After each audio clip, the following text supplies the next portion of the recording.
we have to solve each proportion. And what we need to do is we need to use the cross products property, which says that the means and the extremes, or the product of the extremes, is equal to the product of the means, meaning multiply the diagonals and set them equal to each other. Okay? So we get 3 times x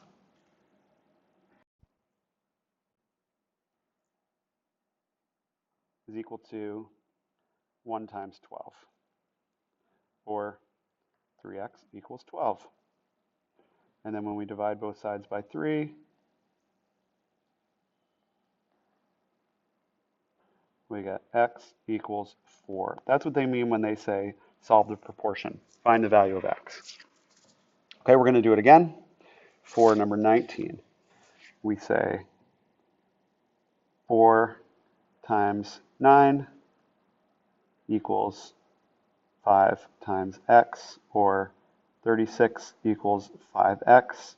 And then when we divide both sides by the value of the coefficient, the number in front of the variable, is 5, we get x is equal to 36 fifths.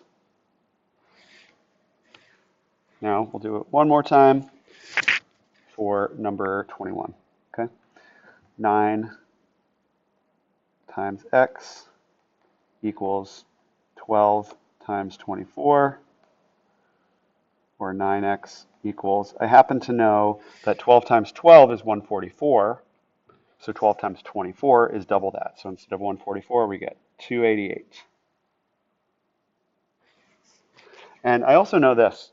So we'll have to divide them both by 9. So let me write that down. 9x divided by 9 equals 288 divided by 9. And I happen to know this rule for is a number perfectly divisible by 9, which is add up the digits, and it should add up to a multiple of 9. So 2 plus 8 is 10, 10 plus 8 is 18, and 18 is a multiple of 9. So this is going to divide evenly by 9 for a whole number. But I'm going to do it over here on the side.